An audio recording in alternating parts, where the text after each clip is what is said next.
Hey everybody, hope you're doing well. We are live. I'm going to invite my good friend Eric DeGatti to this live event, and we're gonna get going here. So give us a couple minutes, and we're gonna get started on programming. If you guys have any questions at all, please just reach out and ask.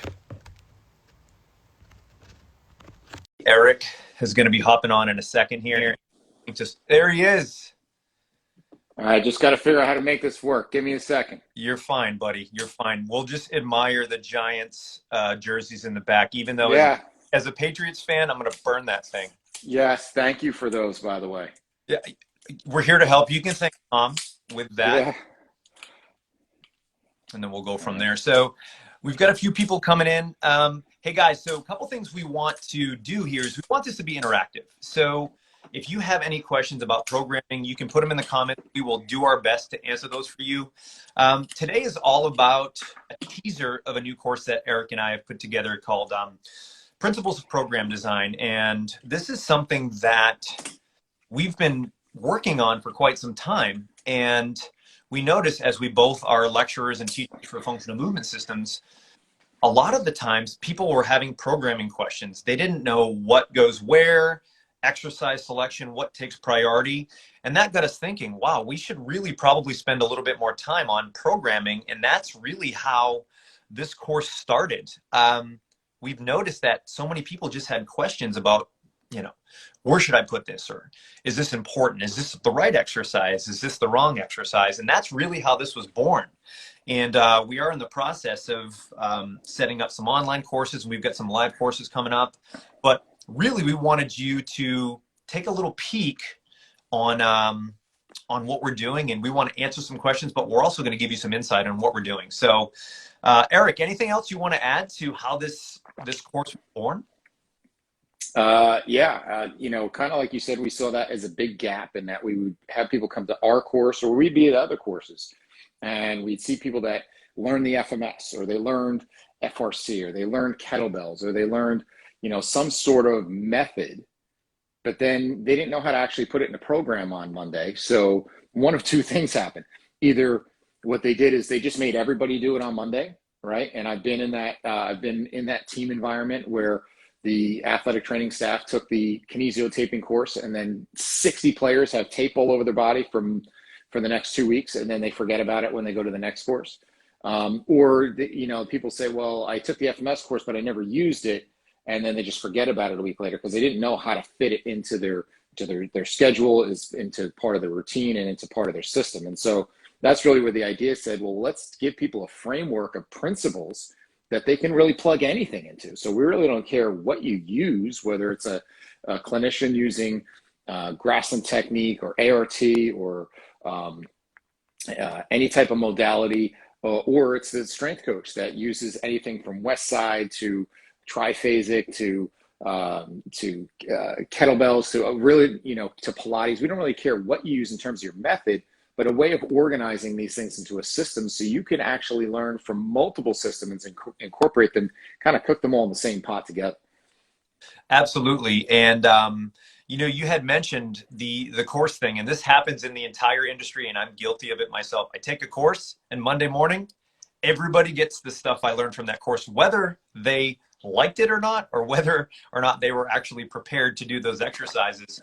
And I think one of the things that happens when we sign up for a course and we invest money is we get attached to the course because we've already invested in that course financially. And I understand where you're coming from. You spend the money, you want to make sure that you're getting something out of it. But at the same time, guys, I've taken some courses where I've spent the money and I was like, you know what? I'm not going to use any of this because it really doesn't apply to what I believe, or maybe it's a little bit too guru-esque, etc. And I think what happens is people take a course and then they start to identify themselves by the course that they took. I mean, I can't tell you how many times we meet with people and what do you do? I'm a kettlebell coach. Okay. What else do you do? Just kettlebells. Okay, cool. Nothing wrong with that. But does every single one of your clients love kettlebells? Probably not, but that's okay. Or someone takes a mobility bias course and next thing you know, people are doing 35 minutes of mobility work and they're not actually exercising. Or they take a breathing course and they end up having everybody do breathing drills, even if they don't need them. So I think people spend the money and they think, well, I spent the money, I need to dive into my programming.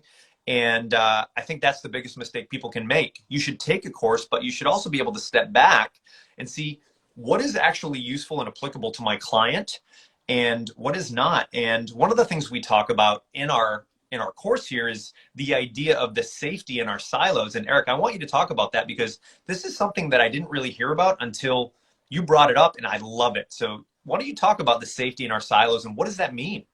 Okay, so the concept of silos is where we isolate ourselves, and I kind of took that concept and stole it from Dr. Greg Rose, but in looking at it in a different way, in that we get something early on that we attach ourselves to, and we kind of slap that label on ourselves, or someone else slaps it on us. And where I always remember I met with a strength coach at a sports camp once. We were both hired to be there, and he said, "Oh, I can't talk to you. You're a check guy." And at the time, I had taken 2 levels of Paul Check's internship, and I said, "Well, yeah, I'm a check guy, but I'm also like a Zatsky Orski guy, and I'm also a Gray Cook guy, and I just could read down the list." And but he defined me by one course that I took, and just assumed that I was in this follow your guru mentality, because unfortunately, a lot of us do that. And FMS is guilty of it, where we have people that if Gray Cook doesn't say it, I'm not doing it.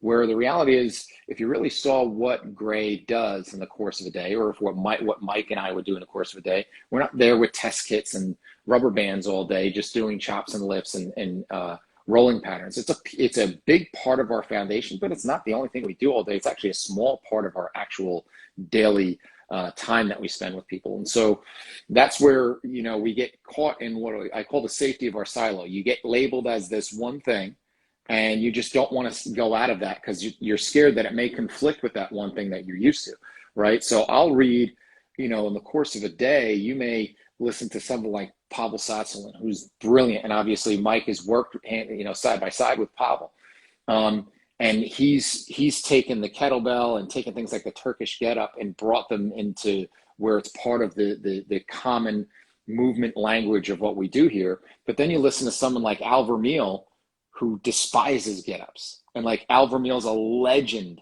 in strength and conditioning. He's one of the few people that did it in the MLB, the NFL, and the NBA, and was there with all the great Bulls teams. And so who's right? Well, it obviously they both can be right. And so it depends on the situation and how do I filter that information out? And part of that requires that I have to get out of my silo. I have to now get out of the comfort of the warm, blankie of I'm just going to be a kettlebell guy, and it's just simple because I'm just going to do whatever Pavel says or whatever Gray Cook says or whatever your guru says, and there's really more to it than that, and you're leaving a lot out there. Whereas if you peek your head outside your silo and look at the silo next to you, there's some really good information in there. And the same can be said when they peek in yours. And so you can learn from each other, and you're really short-sighting yourself. And one of the books that we recommend quite a bit is a book by the name of Range by David Epstein. Talks about this concept of not just being a mile deep into one thing, but also being a mile wide. And we steal the term from Kelly Starrett of being a savage generalist, being able to know enough about enough things to know, not to be an expert in all those things, but know when you need that expert in any one of those things. Absolutely. And it's funny, you talked about getting that label. Now, both of us, we work for FMS, we're lead instructors.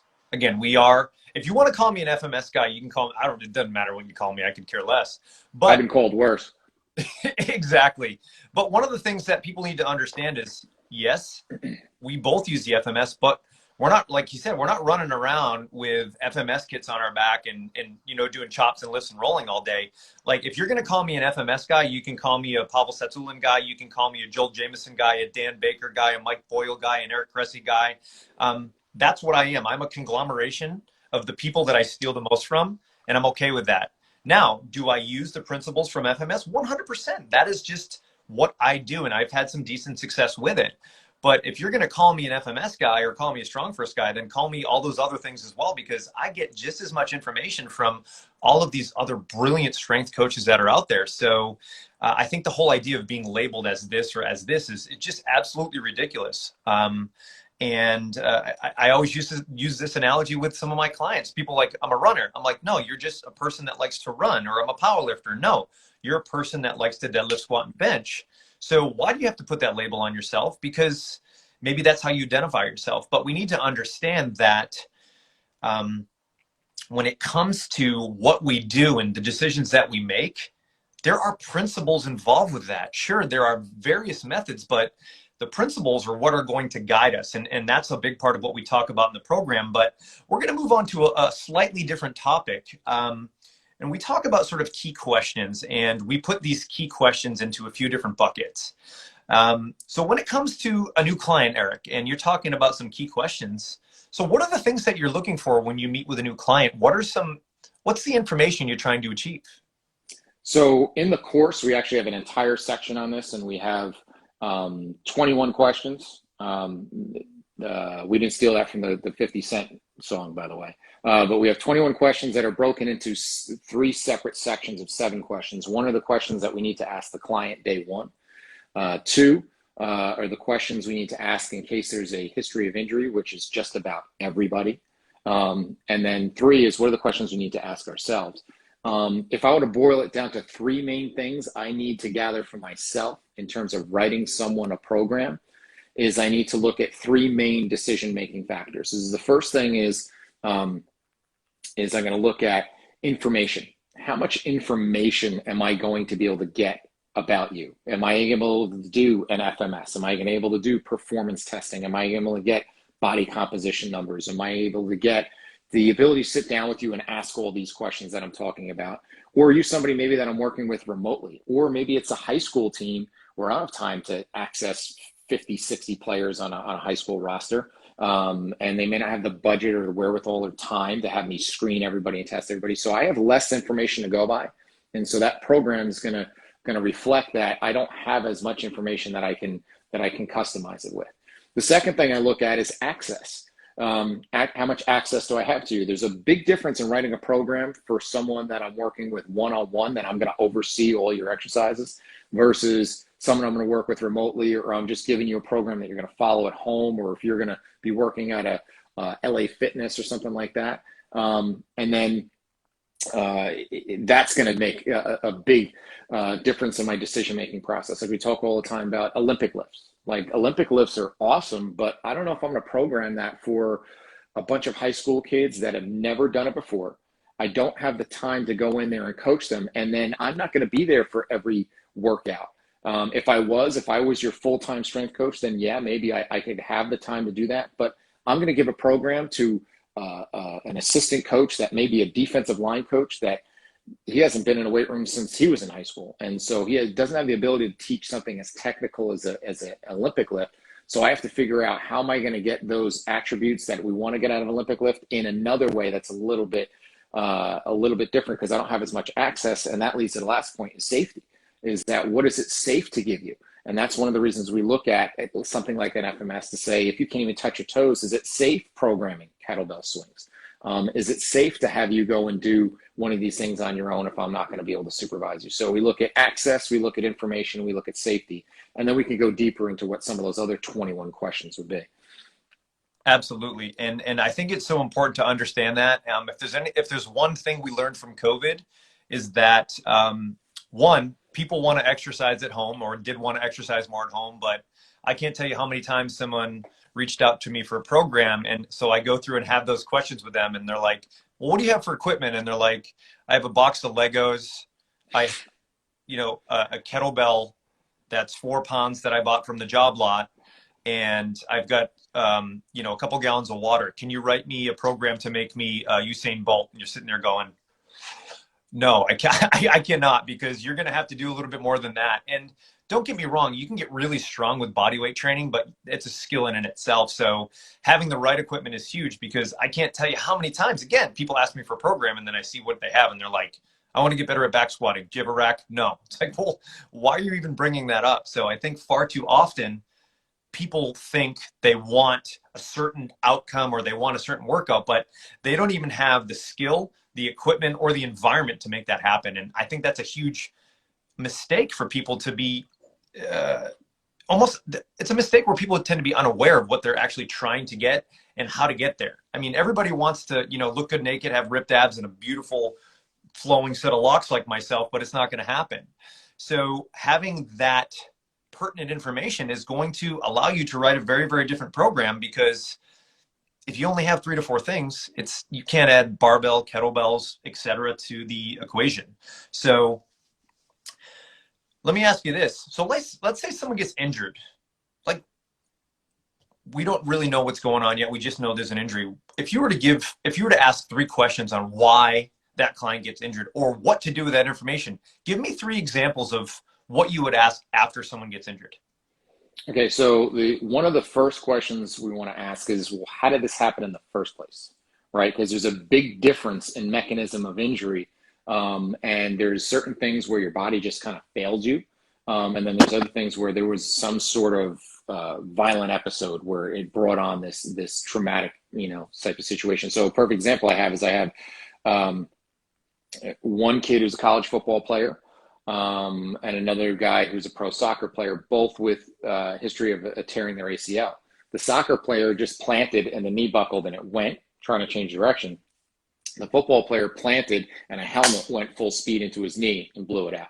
Now, there's a big difference in terms of how we approach that, right? Because one, this first soccer player, we need to teach them how to decelerate, control their body, how to self-organize, all those things, because obviously that ability wasn't there under the stress of their sport. Now, so the first thing we need to look at is removing the negative. So, if we're looking at someone who's limping into your place and they have a thumbtack in your shoe, the first thing you do is take the thumbtack out, right? Remove the negative. And so if I'm talking to the football player, I'm going to say, listen, the first thing you need to do, don't let anybody hit you in the knee with their helmet. Like, that's not reality, right? That's not the sport. So we need to then look at that as a completely different case as the one who was a non-contact situation. The other big question, and if you read some of the work of Phil Plisky, who does a lot of the research for us for FMS, and brilliant guy, created the Y balance test, and looking at multiple factors, because injury is multifactorial. There's a lot of things that can go into play, not just how you move, but sleep, hydration, fatigue, all these things come into play. And one of the things that they looked at, and I believe it was with the military, is the when you talk about reoccurrence of injury, because one of the biggest factors, the risk factors for injury, is previous injury. And so one of the biggest factors is when they survey asked, what do you feel like you got back to in terms of percentage? Do you feel like you got back to 100%? And when people answered that they didn't get back above, I think it was 85% of their previous status, that their likelihood for injury went through the roof. And so asking that question and saying, where do you feel like you're at? Do you feel like you've gotten back to 100%? If they say, no, I'm probably at 50, 60, 70% even, that's a huge red flag. So that's the next question is, where do you feel like you're at? And then the other simple questions are like, what worked and what didn't? Not only what did you have done in terms of rehab, therapy, so forth, but like what worked and what didn't. If they tell you, well, look, if I do all my mobility work and all the stretches that the PT gave me, then my back never bothers me. So that leads you clues and leads, because all this stuff leaves clues.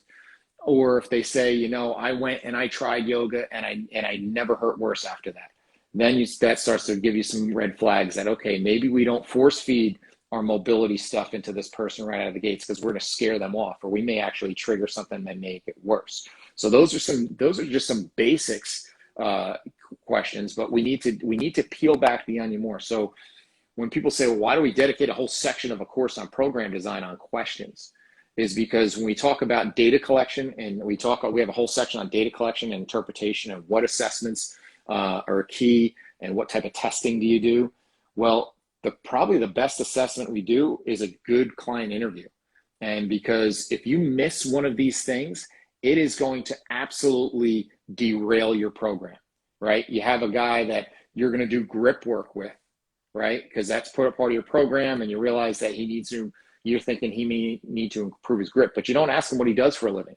And you find out he's a mason. Do you ever shake a mason's hand? The guy will crush you. He doesn't need grip work, right? He carries cinder blocks all day. So, or you have someone that's doing physical labor all day, and you're going to program a hit work at the end of his day.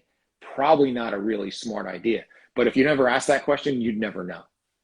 Yeah, absolutely. And I think a lot of people assume that the evaluation is simply a, whether it's a movement screen or table assessments or some sort of musculoskeletal screen, they think, well, that's what's going to dictate my programming. And absolutely, it does impact it. But asking all of those other, right questions are going to give you a little bit more insight on what that client actually needs. You mentioned the Mason. I have some friends that have been laying brick their whole lives, and you're right. You shake their hand, and you're like, please don't break mine, because it's like a bear. But in the same token, we have to look at every single aspect of our clients, because I mean, we've talked about this before. You get a busy, mom with 3 kids running around, and you're like, yeah, you want to get strong and you want to, you want to lose some body fat. Let's start with some high rep Olympic lifting. And you're like, whoa, wait a minute. Like that's the worst thing you can do. But we have to understand the total amount of stressors in the individual's life, because not everybody can wake up and have their shake and do their meditation and everything else. Like, if you're a busy mom and you're trying to lose a few pounds, or a busy dad trying to lose a few pounds, that's a very different scenario than someone preparing to be a main event in the UFC, right? But we need to ask more questions that aren't necessarily aligned with the whole musculoskeletal assessment thing, because yes, we can look at your internal and external hip rotation and your tibial rotation and this and that, and those are all important things. But if you're getting 4 hours of sleep and you're chugging monsters every day, 3 times a day, 5 times a day, should we really focus on trying to get that 3 to 5 degrees of internal hip rotation? Or maybe you should go to bed earlier and not be chugging energy drinks, right? Yeah. And so when people ask questions, like someone asked a question as far as like, what should we do as far as how many reps and sets, right? We have to ask a lot of questions before we ever can answer that, right? So first, the most important question, so we talk about the 7 we ask our client, is, all right, what is your goal, right? Because if your goal is to get really, really strong, then like doing 20, 30 reps of all your sets is not going to get us there, right? Going and running, doing 10-mile jogs is not going to get us there. So we have to make sure it fits whatever your goal is. Then we have to look at, well, what's your training history, right? So in order to write a program, I said there's 3 big things we need to look at. We need to look at your past, like what is your injury history? What is your medical history? What is your training history? What have you done to this point? The same program given to someone who's never lifted before versus someone who has 20 years lifting experience is going to have a completely different response. Even the number of reps, right? Your efficiency as you train more, you can get away with less reps. You can get away with less sets. I know that, back in the day, when I first started, I had Arnold's Encyclopedia of Bodybuilding, right? And if you ever followed one of those workouts, it's like 48 sets in a workout. I was there all day and I was wrecked by that, where eventually I somewhat got adapted to it. But then as I've gotten older, as a more experienced lifter, like if I do more than 12 sets, I'm toast. And so it's just because there's higher neuromuscular efficiency. So with someone's training age, they need less reps. Then it's also how are you framing the entire format of the workout throughout the week? Are you doing split routines? Are you doing full body routines? What type of lifts are you doing? There's certain lifts that are more set for that are more optimal for lower rep ranges, like Olympic lifts. Doing 20 reps of Olympic lifts kind of defeats the purpose of creating power once you're doing it for 2 minutes, and your technical skill is going to go completely to shit. And so, there's certain exercises that are more suited, where more isolated exercises, especially when you learn about some of the new things we're learning about hypertrophy. If you're looking to build big biceps, doing some isolated work for your biceps for high reps is actually a really good thing. And so there isn't this one size fits all to reps and sets, that there's a lot of questions you have to ask first. And so that's why we have to keep peeling that onion and get as much information as possible so I don't miss stuff. And that's why we use checklists, right? Is checklists allow us not to miss stuff. Absolutely. And that actually leads to a question that someone had. And if I pronounce the name, please, I apologize. Fabi Shakon 6 asked, how many reps do you recommend in strength? And it says impotence workout, but I think that was just a typo for soccer players. So here's the scoop. For some, if a soccer player has a high training age and they've been lifting for a while, they can get away with, 5x3s and 5x5s. And generally those sets of reps five and under, six and under are considered strength training exercises. And if you want to really focus on strength training, then 3 to 5 reps and 4 to 5 sets is a pretty good starting point. But here's the problem with that is if you have a brand new client that's never lifted before, going into heavy triples on the trap bar deadlift is a really bad idea because they're not even ready for that because they don't even know what they're capable of. So as far as sets and reps go, like Eric said, if someone does have a higher training age and more experience, they're going to be able to achieve those results a little bit more streamlined because they simply have more experience than the other person, and they will probably return to their previous strength much faster than the individual that's never lifted before. So for soccer players, if they're brand new and they haven't lifted, to be honest, if you just put together a decently organized training template, you're going to be all right. I mean, like Eric said, you're not going to be doing 4 sets 20, but if you start doing a linear program and maybe weeks, 1 through 4 are tens, maybe weeks, 4 through 8 are sevens, and maybe the last 4 weeks are fives or threes or something. And then you can have a little bit of a linear periodization model, but it takes time. So just saying these sets and these reps are going to work for X. Yes, in general, that's good, but we have to talk about percentages. We have to talk about everything else. And I think that's one of the big things people miss is they think, well, in order to get strong, I have to do this. And in order to get endurance, I have to do this. And really the answer is it depends because we need to understand so many more things than just sets and reps. And that's just a big issue that a lot of people have. Now, here's the questions I'm going to keep asking because I kill everybody with questions, right? If you ask me one, I'm going to ask you 4 back. And so I'm going to say, well, which soccer player? Because there's a big difference if you're telling me I'm working with high school kids versus working with professionals. I'm also going to say, are you talking about the goalie or are you talking about a striker, right? There's a big difference there in terms of the demands they have. And then you also have to look at the individual because let's say I have the 170-pound bean pole versus the 190-pound more stocky athlete, right? Because then I have to consider everything has a cost in training. And we have a section we talk about all different costs. There's a chronological cost of how much time it's going to take you to do the training and how long you need to get to that goal. There's a physiological cost. There's a metabolic cost. There's a structural cost. What are you willing to trade off? I had this discussion with a couple pro baseball players that I was just training earlier today, where they went to a strength coach who they got really strong with. And he's known for really making people strong, but they in turn lost their mobility and in turn actually lost velocity. And so what are you willing to trade off? Yeah, you got really strong, you got good at the training, but you actually forgot why you were there. And so the question is, if I have the soccer player, am I concerned with body composition? Like if I have that more, like I have the one guy I'm working with now, he's pretty built up. I don't want to put any more size on him. He can't be any heavier, right? And Mike deals as well as time with MMA fighters, is how do I get really, really strong without adding more tissue? Because that's a problem, right? Because they have to make weight. So how do I add weight? And that's going to affect my rep ranges. Whereas if I have somebody that I want to get him strong and adding a couple pounds would actually be a good thing, well, that's going to obviously affect my rep range. It's going to affect my rest periods. It's going to affect my volume. And so all those things have to be answered if I'm training, as opposed to, we're all the trainers that are on the line all get those texts. And those texts are, hey, can you write me a program for football? Right? Hey, can you write me a program for wrestling? And you got to ask a lot more questions and before we can go just give you a blanket program. Absolutely. I can't tell you how many times it's not even a program. People don't ask me for programs. They just want workouts. What's the best workout for golf? I don't know. What's the best workout for that? And it's like, if you want workouts, just honestly, if you just want a bunch of work, go to CrossFit, website and do a bunch of WODs. There's a bunch of workouts that there's no periodization. There's no progress from week to week. It's just a bunch of random stuff. And again, nothing against CrossFit, but if you are simply looking for workouts, go there.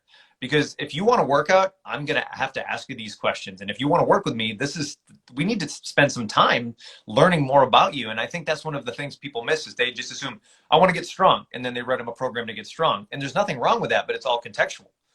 And that is super important to understand. So something you just hit on there, Mike, I think is very important that people don't get is that delineation between what a program and a workout, right? A workout, like sometimes we'll do a workout and it's for fun, right? We're just going to go and we're going to sling some stuff around and just have some fun with it. And we're going to And sometimes a workout is just, we call it, my clients and I call it BTN workout. It's better than nothing, right? And so I'm just going to go and sneak in. I just want to get something accomplished. Like even some of like Pavel's, stuff works great for that. Like I don't have time to get in a full programmed workout that's optimal for exactly what I need right this second, but I can go do a simple and sinister. I can go do a quick and the dead that takes me 15 minutes, and that's going to really that's going to give me some good fitness. It's not really specific to what I need, but that's a great workout. Or you do a Murph, or you do a 300 for a fundraiser or a challenge. That's different than I'm doing a program to get you from A to B. And so there's a big difference in those things. And a program is meaning you're here and you want to be here, and there's a few things holding you back. And I need to eliminate all those things that are holding you back, whether it's lack of strength, lack of mobility, lack of conditioning, poor body composition, poor lifestyle factors. We have to eliminate all those weak links to get you from here. Because as opposed to answering the question of how do I get a program to be a better baseball player, my question is, well, why aren't you a good baseball player now? What is the missing link? And that's where we look at our performance pyramid and say, is it a skill issue?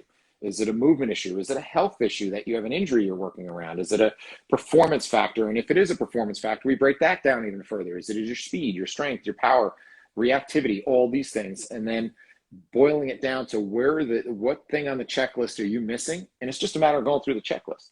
So when people ask me, like in the course of a session, like, well, how do you know all this stuff? I don't really know a lot of stuff other than I am really good at checklists.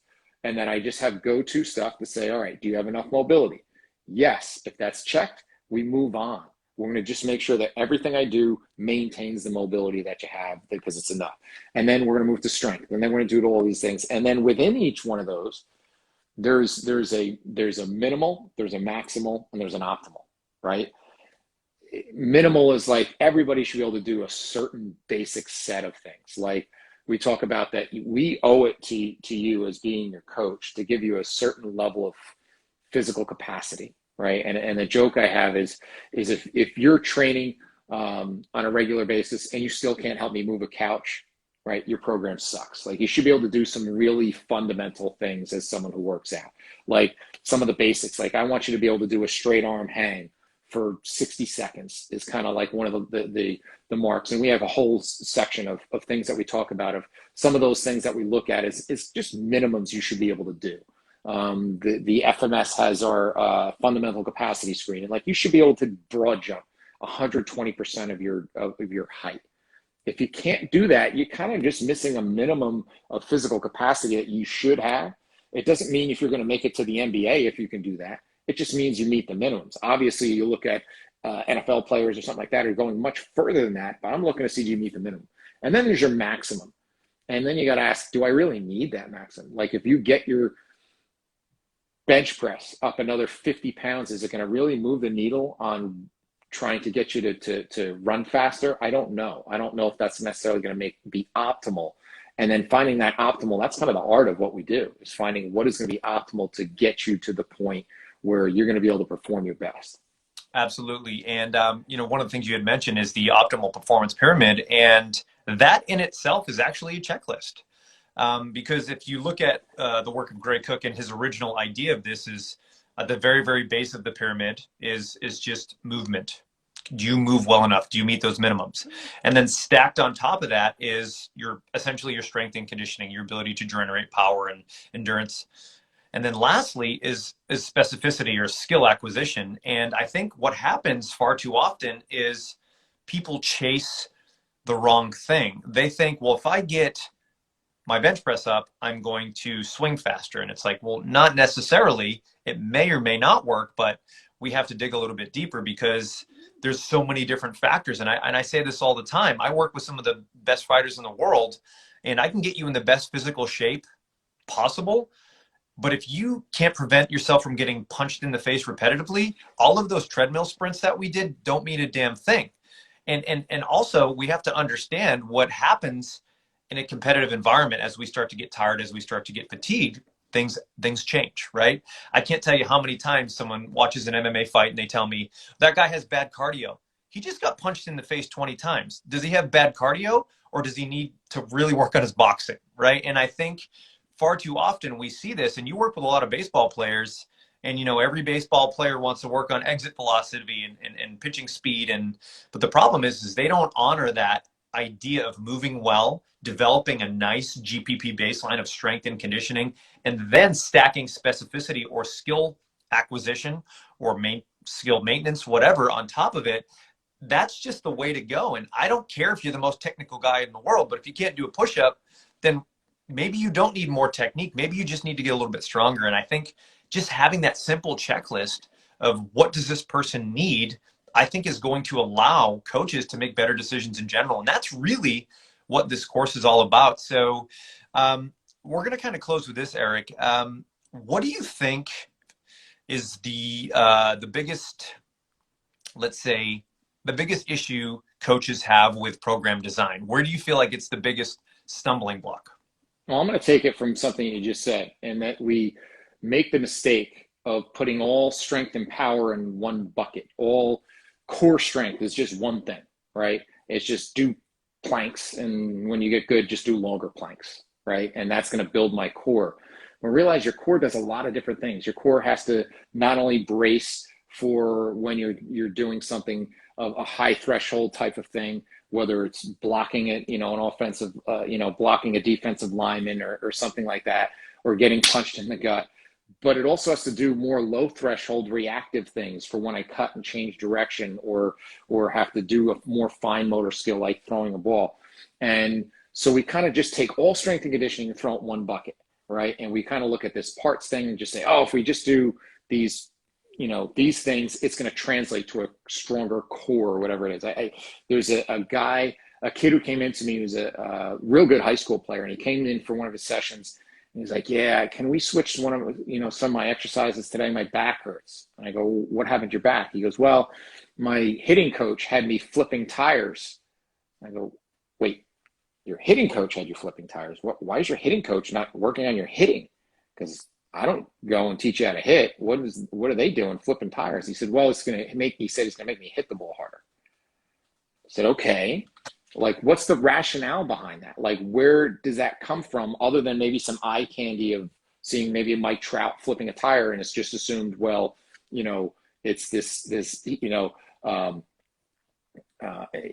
causation, type of thing, thinking that's going to be a thing, where they don't understand, like, there's a lot that goes into that before you just go and flip a tire. And I don't know if it's even what this kid needs. Maybe he doesn't swing hard enough because his swing is mechanically wrong. Maybe he doesn't swing hard enough because he can't even do the most fundamental thing like a push-up. Or we generate power from a lot of different places. That's why we use screens like the TPI power screen tells me where you generate your force from. You're getting from your lower body, from your center, from your upper body, from rotation, and putting it all together. And so looking at filtering that information out, I had two pitchers this morning, both pro guys who throw in the 90s, that one really rotates well. So I need to make sure I fortify his ability to rotate, but I need to get him with more power in the sagittal plane, moving front and back, because he doesn't have that ability. But the guy he trains with is the opposite, right? And so they can't both do the same things because they need different stuff in terms of even where they generate their power from. So just kind of putting everything in one bucket of, oh, you need core strength, and core strength means crunches and planks, or you need more lower body strength. Well, I'm just going to squat. Yeah, and squats are awesome, and we love squats, but how do you even know it's his lower body? How do you even know that that's what they even need, unless you have a process of elimination and a system to filter that out, and a checklist that you can show me that with? And I don't care what your checklist is, but you need to have a rationale for it, other than a blanket statement, of you need more core, you need more lower body, that kind of thing. Yeah, and also one of the things we cannot do is we cannot try to emulate the workouts of the outliers of this world. And you talked about Mike Trout. Maybe there was a video of Mike Trout flipping the tire. Maybe he did it for a commercial. Like, we don't know. But all of a sudden you get these kids flipping tires. I see it all the time with people that talk about, George St. Pierre, one of the best mixed martial artists. Well, George St. Pierre does gymnastics. Well, I had a client of mine saying, well, I'm going to do gymnastics. It'll help. He absolutely murdered. He had almost an avulsion fracture on his high hamstring from trying to do all these gymnastic-based moves. And I'm like, does doing a backflip make you a better fighter? And I asked him, He's like, no, no, no, no. I'm like, dude, you just did something and now we have to rehab that for 4 months because you decided to try to be GSP. And we see that all the time in every single sport. What does JJ Watt do? What did Michael Jordan do? What does LeBron James do? Guys, they could do cartwheels and eat pizzas and still be the best in the world. So stop trying to emulate what they can do naturally. They're already some of the most gifted and talented athletes in the world. And I hate to say it, you're not. Because if you were, you'd be up on that Hall of Fame list with those individuals as well. So, in closing, these are the things that we talk about in our course. We ask the tough questions. We're going to challenge you. If you give us some feedback on why you're making a decision, we're gonna go back and say, well, why did you decide that? Is that a good choice? What made you decide that? Is it something you've always done, or are you just throwing it out there? So in this course, we're going to challenge you a little bit. We're going to look at those sacred cows, and we're going to make sure that we get you thinking. So you're not just making decisions based off of the fact that's what you've always done, or maybe you follow your favorite fitness blog or whatever.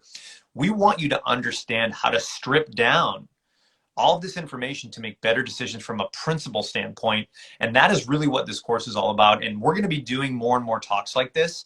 But we appreciate you guys tuning in. This is our first one. I'm just going to look back to see if there's any other questions. And not a ton of questions, which is fine. I appreciate you guys that did join in. We answered the question about sets and reps, etc. Mofit Official, do me a favor. Why don't you send either myself or Eric a private message so we can get you more insight on all of the different options. You can also just check on the Principles of Program Design Facebook page and Instagram page. So guys, we'd really appreciate if you go ahead and follow those. We're going to give you more free content like this, more information, and we're going to start churning out a lot more content for you all. So we appreciate you guys tuning in. And Eric, anything else you want to say? No, we're doing this again. We're going to go talk about some different topics because we're going to do probably one of these every week or so. The one we're doing Friday is going to be on Facebook Live, and so make sure you follow both of us and figure out how to get yourself logged on for that. We'll be doing that on Friday with some different topics. And if you have any specific questions that you want us to get into with programming, or even have a case study of a problem case. That's one of the things we do in our course is that we do case studies and we allow people to submit case studies that we'll break down as a group, and we'll talk about the rationale of why we would make certain decisions and how we would go about those programs. And so if you have any of those, shoot either of us a DM, and then make sure you get it to us, and we can even talk about it on Friday, or if not, on one of these the later ones. Awesome. Well, hey, we appreciate everybody tuning in. Eric, good to see you, buddy, and we'll talk soon. Thank you.